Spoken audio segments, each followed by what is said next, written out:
سب سے پہلے محمد سہیل بھائی تشریف لائیے. آپ کسان ہیں، کاشتکار ہیں، آئیے اپنا کارڈ وصول کریں.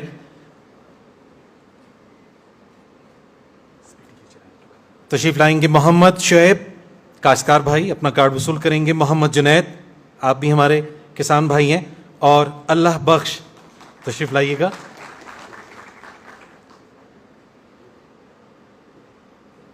ایگریکلچر ڈپارٹمنٹ سے وابستہ ہمارے وہ افسران کہ جو کہ ٹڈی دل کے حملوں سے محفوظ رکھنے کے لیے کاشتکار بھائیوں کے لیے مددگار ثابت ہوتے ہیں، ان کو موٹر سائیکلز کی چابیاں دی جائیں گی.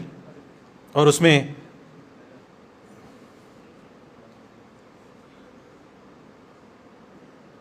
امان اللہ خان ہیں، ان کو ہم مدعو کریں گے کہ جنہیں موٹر سائیکل کی چابی دی جائے گی لوکسٹ کنٹرول کے حوالے سے. اور جناب مراد علی خان، ڈائریکٹر ایگریکلچر ہیں مرج ایریا.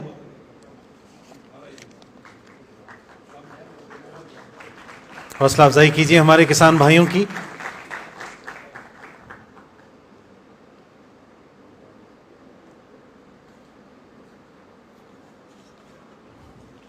چابی وصول کریں گے جناب. دہقان کے ماتھے پہ محنت کا پسینہ ہے، ہر قطرہ ہے ایک موت. بسم اللہ الرحمن الرحیم. ایاک نعبد و ایاک نستعین. جناب شاہ فرمان گورنر پختونخوا اور محمود خان چیف منسٹر، محب اللہ آپ کو اور اسرار آپ کو خاص طور پہ ایگریکلچر کی وجہ سے، کیونکہ یہ فنکشن میں مجھے بڑی خوشی ہوئی آج آپ کی اچیومنٹس دیکھ کے. تو آپ کو اور پھر علی امین آپ کو میں خاص طور پہ اس لیے کہ میں نے دیکھا کہ اپنے سارے دوستوں کو آج آپ نے یہاں بٹھایا ہوا ہے جو آپ کی تعلیم دیتے ہیں. اور جمشید چیمہ، آپ نے جس طرح بڑی تفصیل میں بہت زیادہ انفارمیشن بڑے تھوڑے وقت میں آپ نے لوگوں کو دی، تو میں سب سے پہلے علی امین کی بات سے شروع کرنا چاہتا ہوں. دیکھیں، میں جب مدینہ کی ریاست کی بات کرتا ہوں تو میں ان لوگوں کی طرح نہیں ہوں جو استعمال کرتے ہیں اسلام کو ذاتی مفادات کے لیے، ووٹ لینے کے لیے. یہ میرا ایمان کا حصہ ہے. میں تاریخ کا طالب علم ہوں. میں نے دنیا کی تاریخ پڑھی ہے. میں نے پھر بڑی تفصیل کے اندر اپنی تاریخ پڑھی ہے، پھر اپنے اسلام کی، پھر سب سے جس کا میرے اوپر سب سے زیادہ اثر پڑا اپنے نبی صلی اللہ علیہ وسلم کی زندگی کی بڑی تفصیل میں پڑھی ہے. تو میں جب یہ مدینہ کی ریاست کی بات کرتا ہوں وہ اس لیے کہ یہ ایک دنیا کی تاریخ میں بہت بڑا انقلاب آیا تھا. اس سے بڑا کبھی انقلاب نہیں آیا. اور ہمارے نبی واحد پیغمبر تھے جن کی ساری زندگی تاریخ کا حصہ ہیں. ساری دنیا کی جو تاریخ ہے اس میں وہ فنومنا ہے جب وہ آئے اور وہ جب گئے دنیا سے. اور وہ پھر کیسے وہ لوگ جن کی حیثیت ہی کوئی نہیں تھی، عربوں کی کوئی حیثیت نہیں تھی، 2 سپر پاورز تھی اس وقت کی، کیسے وہ جن کی حیثیت ہی کچھ نہیں تھی چند سالوں کے اندر دنیا کی امامت کرنی شروع کر دی. یہ تاریخ کا حصہ ہے.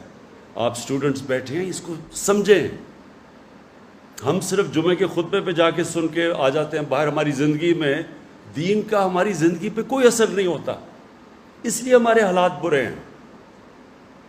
جب تک وہ جو اللہ ہمیں حکم دیتا ہے قرآن میں کہ ان کی زندگی سے سیکھو، اللہ کو تو وہ تو بے نیاز ہے، اس کو کوئی فائدہ ہی نہیں پہنچا سکتے آپ اللہ کو. وہ آپ کی بہتری کے لیے ہے. قرآن شریف ہماری بہتری کے لیے اللہ نے بھیجا ہے. اگر آپ اس کے اوپر چلتے ہیں تو آپ کی بہتری ہے. اور جب آپ نبی صلی اللہ علیہ وسلم کی سنت پہ چلتے ہیں، ان کی شریعت پہ چلتے ہیں، تو آپ ایک چھوٹا آدمی ایک بڑا آدمی بن جاتا ہے. تو وہ جو قرآن میں جو نماز ہم پڑھتے ہیں کہ اللہ ان کے راستے پہ لگا جو نعمتیں بخشیں، وہ آپ 5 وقت مانگتے ہیں، وہ سب سے زیادہ نعمتیں تو انہوں نے اپنے حبیب کو بخشی، تو ان کے راستے پہ بتا رہے ہیں آپ ہر روز نماز میں ان کا راستہ مانگتے ہیں۔ تو جب علی امین نے یہ بات کی کہ ہمیں خوددار قوم بننا چاہیے، یہ لا الہ الا اللہ ایک انسان کو غیرت دیتا ہے۔ جب آپ اللہ کے سوا کسی کے سامنے جھکتے ہی نہیں ہیں، ایک چھوٹا سا انسان غیرت مند ہو جاتا ہے۔ پیسے والے آدمی جو کسی کے سامنے جھکتا ہے اس کی کوئی عزت نہیں ہے۔ ایک مزدور بھی جب غیرت مند ہوتا ہے تو لوگ اس کی عزت کرتے ہیں۔ اور پھر جب یہ جو انقلاب آیا تھا اتنا بڑا، جو یہ مدینہ کا انقلاب آیا تھا، اس کی 2 چیزیں تھیں، اس کی بنیاد 2 جگہ پہ رکھی گئی تھی۔ ایک تو انہوں نے انسانوں کو آزاد کر دیا، ایک سسٹم دیا، ایک عدل اور انصاف کا نظام لیا۔ انصاف انسان کو آزاد کر دیتا ہے۔ جس معاشرے میں جو حضرت علی کا قول ہے نا، ظلم کا کفر کا نظام چل جائے گا لیکن ظلم کا نظام نہیں چل سکتا، ناانصافی کا نظام اس لیے نہیں چل سکتا کہ جو پاکستان میں ہے کہ بڑے بڑے مافیا بیٹھے ہوئے ہیں، قانون کے اوپر ہیں، قانون کی بالادستی قائم نہیں ہونے دیتے کیونکہ وہ فائدہ اٹھا رہے ہیں کرپٹ سسٹم سے۔ تو وہ جب تک وہ یہ بڑا بڑا مافیا بیٹھا ہوا ہے اور کہتا ہے کہ ہمیں این آر او دے دو اور باقی غریبوں کو پکڑو، وہ ملک آگے نہیں بڑھ سکتا۔ تو ہمارے نبی صلی اللہ علیہ وسلم نے سب سے پہلے مدینہ میں انصاف قائم کیا کہ میری بیٹی بھی اگر جرم کرے گی تو اس کو سزا ملے گی۔ اور تمہارے سے پہلے بڑی قومیں تباہ ہوئیں جدھر قانون نہیں تھا، جدھر انصاف نہیں تھا، جدھر طاقتور کے لیے اور کمزور کے لیے دوسرا۔ اور دوسری چیز تھی، انہوں نے انسانوں کے کیریکٹر کو اٹھایا، کیریکٹر بلڈنگ کی نیشن کی، صادق اور امین، سچا اور ایماندار۔ وہ کیریکٹر سے وہ لوگ اٹھے، کبھی بھی جھوٹے لوگ، ڈرپوک لوگ بڑے قوم نہیں بنا سکتے۔ سچے لوگ، دلیر لوگ، جو اللہ میں، جو لا الہ الا اللہ میں ماننے والے لوگ، غیرت مند لوگ، وہ صرف بڑی قوم بنتا ہے۔ اور وہ ثابت ہے، مدینہ کی ریاست میں وہ ثابت ہوا ہے کہ دیکھتے دیکھتے یعنی جنگ بدر کے 11 سال بعد تو ایک سپر پاور گری اور 13 سال کے بعد دوسری گری ان کے سامنے۔ تاریخ کا حصہ ہے یہ۔ تو میں صرف آپ کو یہ سمجھانا چاہتا ہوں اور اپنی قوم کو، ہم ایک بڑی قوم نہیں بن سکتے جب تک ہم اپنا کیریکٹر ٹھیک نہ کریں۔ ہم بھی صادق اور امین نہ بنیں، سچے اور امانت دار نہ بنیں، انصاف کرنے والے نہ بنیں، کبھی قوم بڑی نہیں بن سکتی۔ جو مسلمان جب پھیلے تھے ساری دنیا میں تو لوگ ان کے کیریکٹر سے متاثر تھے۔ انڈونیزیا اور ملیشیا کے اندر کوئی مسلمان فوج نہیں گئی تھی، وہ ان کے تاجروں کے کیریکٹر سے لوگ مسلمان ہو گئے۔ اس لیے ہم بھی پاکستانی، اور میں کیونکہ ہماری اکثریت نوجوانوں کی ہے، میں مسلسل اپنے نوجوانوں کو اس چیز سمجھاتا ہوں کہ اللہ نے اس ملک کو کسی چیز کی کمی نہیں دی۔ ہمیں یہ خطہ وہ ہے جس میں سب کچھ دے دیا اس نے، لیکن ایک ہمیں کیریکٹر چاہیے ایک عظیم قوم بننے کے لیے، سچے لوگ، سچائی۔ یہ جو علی امین بات کر رہا تھا کرپشن کی، جو بھی ہاتھ پھیلاتا ہے کسی کے سامنے، پیسے مانگتا ہے کسی سے، اس کی دنیا عزت نہیں کرتی۔ جب کسی کو کوئی رشوت دیتا ہے تو اس کی غیرت جاتی ہے، جو رشوت لیتا ہے اس کی غیرت جاتی ہے۔ جن لوگوں کو ہم کافر کہتے ہیں، میں نے ساری دنیا دیکھی ہوئی ہے۔ آپ حیران ہوں گے، وہاں اس طرح اخبار پڑا ہوتا ہے، لوگ پیسے ڈالتے ہیں، اخبار کوئی دیکھنے والا بھی نہیں ہوتا۔ کبھی وہاں سوچتے بھی نہیں کوئی دھاندلی ہوگی الیکشن میں۔ ہمارے یہاں پولنگ ایجنٹس بیٹھے ہوتے ہیں، وہاں ہو رہا ہوتا ہے، پھر لڑائیاں ہو رہی ہوتی ہیں، وہاں تو آتا ہے سیدھا ووٹ ڈال کے چلا گیا، کوئی پوچھنے والا بھی نہیں ہوتا، کوئی کہتا نہیں دھاندلی ہوئی۔ کہیں دیکھ لیں یورپ میں الیکشن ہوتا ہے کہیں کوئی سوچتا بھی نہیں ہے دھاندلی کا. ہماری الیکشن سے پہلے ہماری گھنٹوں میٹنگ یہ نہیں ہو رہی ہوتی کہ ووٹر کو کیسے نکالنا ہے, دھاندلی کیسے روکنی ہے. تو یہ ہمارے لیے بڑی شرم کی بات ہے کہ ہمارے اس طرح کے لوگ آئے جو آج باہر بیٹھے ہوئے ہیں اور باہر اربوں اربوں روپے کی پراپرٹیز پہ بیٹھے ہوئے ہیں, ایک رسید نہیں بتا سکتے پیسہ کدھر سے آیا, اور وہاں سے تقریریں کر رہے ہیں یہاں بیٹھ کے. اس لیے جو جب تک اگر ہم نے بڑی قوم بننا ہے, عظیم قوم بننا ہے, وہ جو ہمیں بننا تھا, جو یہ بہت بڑا پاکستان کا کانسیپٹ تھا, تو میں صرف آپ کو شروع میں یہ بتا دوں کہ ایک تو سسٹم کے اندر ہم آج جنگ لڑ رہے ہیں قانون کی بالادستی کی سارے مافیاز کے خلاف, یہ اس پہ انشاءاللہ ہم کامیاب ہوں گے. اور دوسری, قوم نے اپنے آپ کو چینج کرنا ہے. اللہ کی قرآن میں آیت ہے کہ میں کبھی کسی قوم کی حالت نہیں بدلتا جب تک وہ قوم خود اپنی حالت بدلنے کی کوشش نہیں کرتی, اپنا کیریکٹر نہیں بدلتا. اب جی یہ جو بڑا ضروری ہے آپ کے لیے سمجھنا, ہماری آبادی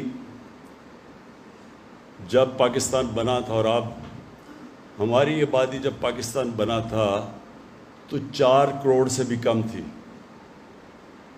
آج پاکستان کی آبادی 22 کروڑ پہ پہنچ گئی, اور جس ریٹ پہ اب بڑھ رہی ہے تو ہمیں جو اتنی زرخیز زمین کے باوجود ہم نے پچھلے سال 40 لاکھ ٹن گندم امپورٹ کی ہے, 40 لاکھ ٹن. اس بار ہم نے پاکستان کی تاریخ میں سب سے زیادہ گندم اس بار ہماری پیداوار ہوئی. اس کے باوجود ہمیں امپورٹ کرنی پڑے گی کیونکہ ہماری آبادی اتنی تیزی سے بڑھ گئی ہے.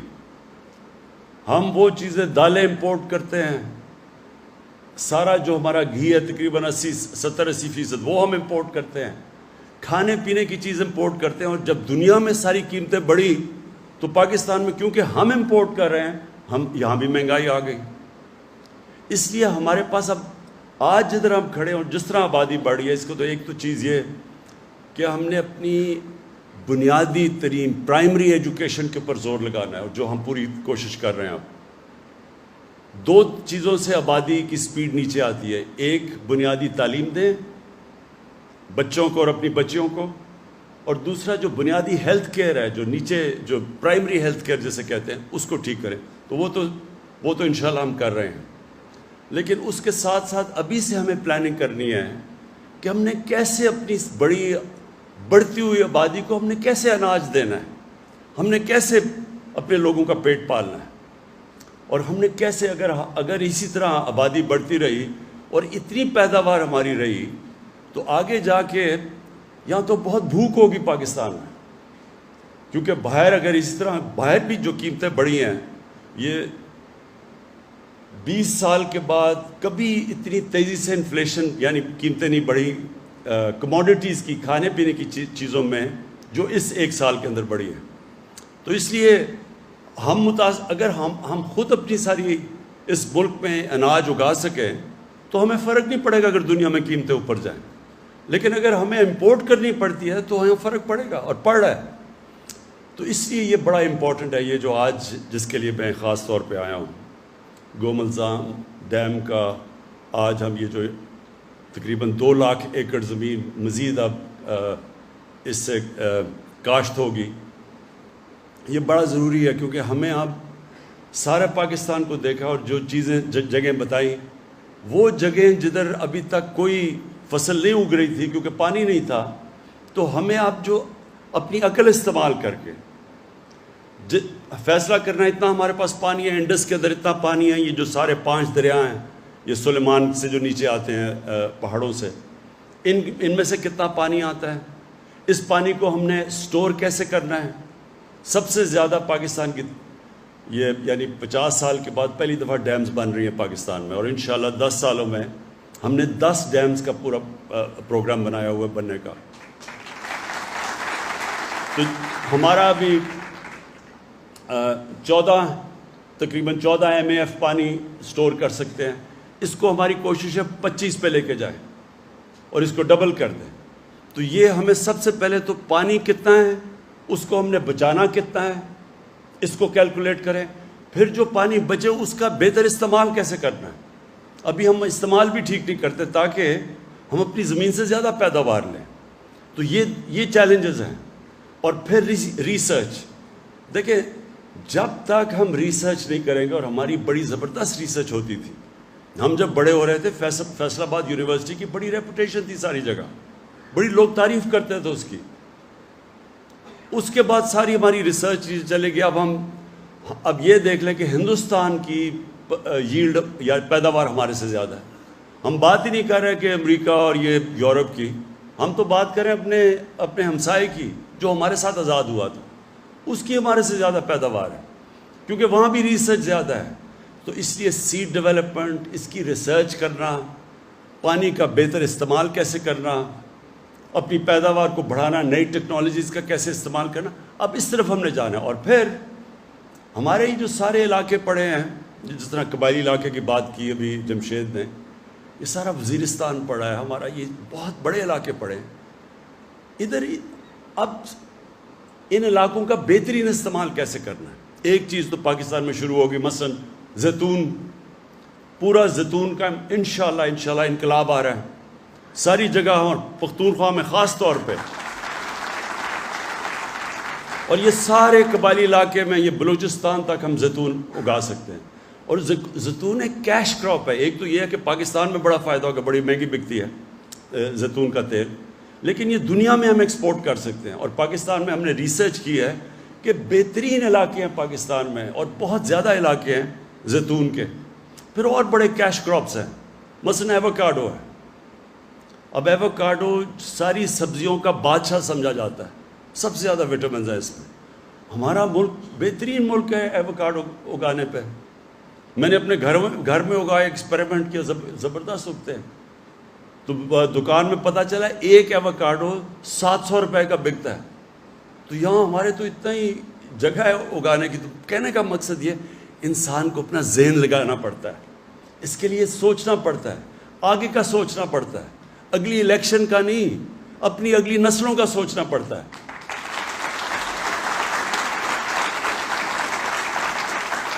اور انشاءاللہ یہ میرا یقین ہے پورا کہ جس طرف اب ہم نکل گئے ہیں, پہلی دفعہ میرے خیال میں 60s کے اندر ایوب خان کے دور میں ایگریکلچر کے اوپر کام ہوا تھا. انشاءاللہ اب ہمارے دور میں جو کام شروع ہوا ہے, آپ دیکھیں گے ہر سال اب ہم اس سے انکریمنٹ انکریز کرتے جائیں گے. ہم نے جو پلاننگ اب پوری کی ہے کہ ہم نے کون سی نئی, اب دیکھیں اب دنیا کے اندر پام آئل ہے جس کے اوپر جس سے اصل ہمارا جو کوکنگ آئل ہے, جو گھی ہے وہ باہر سے امپورٹ ہوتا ہے 70%, اس کی دگنی ہو گئی ہے قیمت دنیا میں. ہم یہ سارا کچھ پام آئل سیڈ خود اگا سکتے ہیں, ہم سویا بین اگا سکتے ہیں, یعنی ہم سارا کچھ پاکستان میں اگا سکتے ہیں.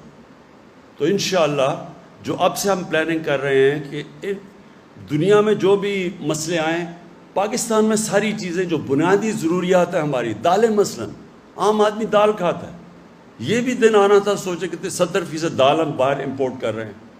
تو یہ ساری چیزیں ہم اپنے پاکستان میں اگانی. ہماری ساری پلاننگ اب اس طرف ہے کہ پانی کو سٹور کرنا, اس کا بہترین استعمال کرنا, وہ علاقوں کو نیچے لے کے آنا کاشت میں جو اس وقت بنجر پڑے ہوئے ہیں. جس طرح یہ دیکھتے دیکھتے ڈی آئی خان کا یہ جو 2 لاکھ ایکڑ اب یہ کاشت ہوگی, اور یہ ایسی زمین ہے کہ سب سے زیادہ پیداوار دے گی, کیونکہ اس میں یہ بالکل ورجن ٹیریٹری ہے, اس میں سب کچھ, یعنی زمین میں بہت جان ہے اس وقت.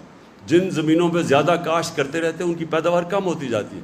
یہ تو بالکل ورجن ٹیریٹری, یعنی یہ ہر چیز میں, کپاس میں انشاءاللہ ہر چیز میں یہ سب سے زیادہ پیداوار یہاں ملے گی. پھر چولستان میں علاقے ہیں, وہاں اگر ہم پانی کا صحیح استعمال کر لیں, وہ ایسے ملک ہیں جنہوں نے اب, اور چین نے میں جب چائنا گیا تو انہوں نے ہمیں ڈیمونسٹریٹ کہ انہوں نے ریگستان کے اندر انہوں نے فصلیں اگا دی ہیں, نئی ٹیکنیکس آ گئی ہیں. تو ہم نے اب استعمال کرنے اپنے وہ علاقے جو ابھی تک ہم نے کاشت پہ نہیں تھے, انشاءاللہ ان کے اوپر پورا زور لگائیں گے اور ان کو کاشت کے نیچے لے کے آئیں گے. نئی جس طرح میں نے کہا ایووکاڈو ہے, سویا بین ہے, نئے فروٹس ہیں, یہ سارے ہم فیصلہ کریں گے کس زون میں کون سی چیز کا سب سے بہتر فائدہ ہوتا ہے, کیش کراپس کون سی ہیں. تو انشاءاللہ اس کے اوپر اب نکلے ہوئے ہیں.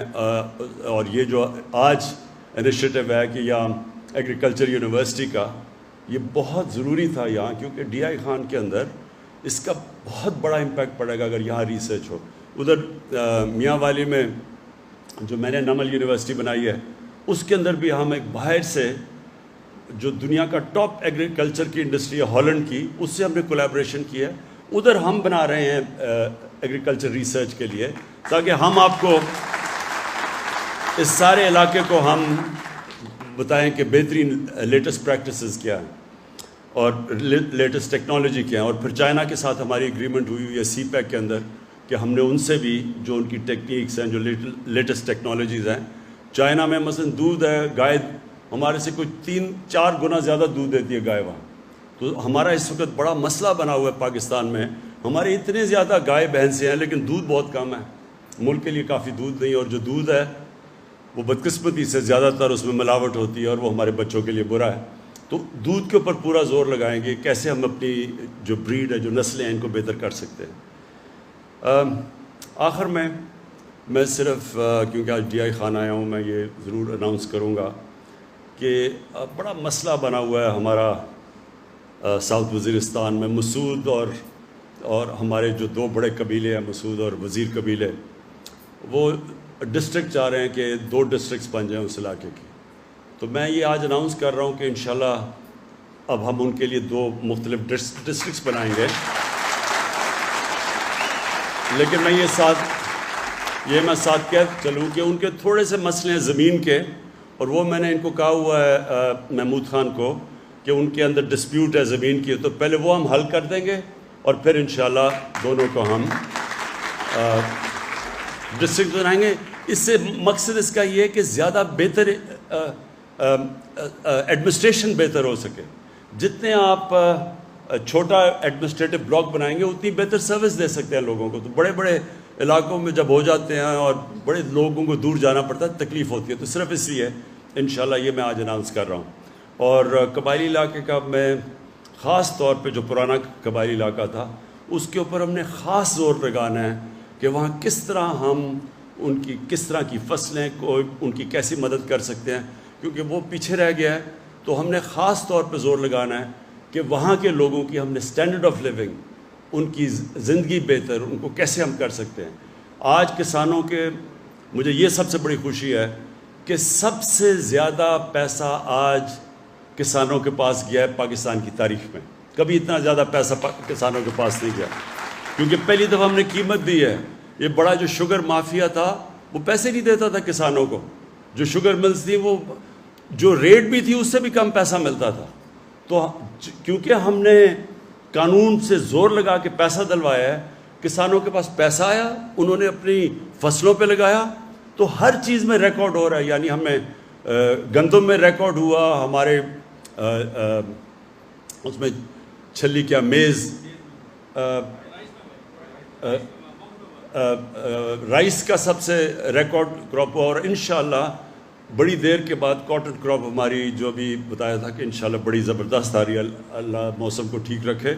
تو یہ بھی پاکستان کو بڑا، اور کسانوں کے پاس کبھی اتنی قیمت نہیں ملی ہوگی اس کی، اور پھر جو پیسہ جائے گا پھر اور زیادہ خوشحالی انشاءاللہ ہمارے دیہاتوں میں آئیں گی. بہت بہت شکریہ.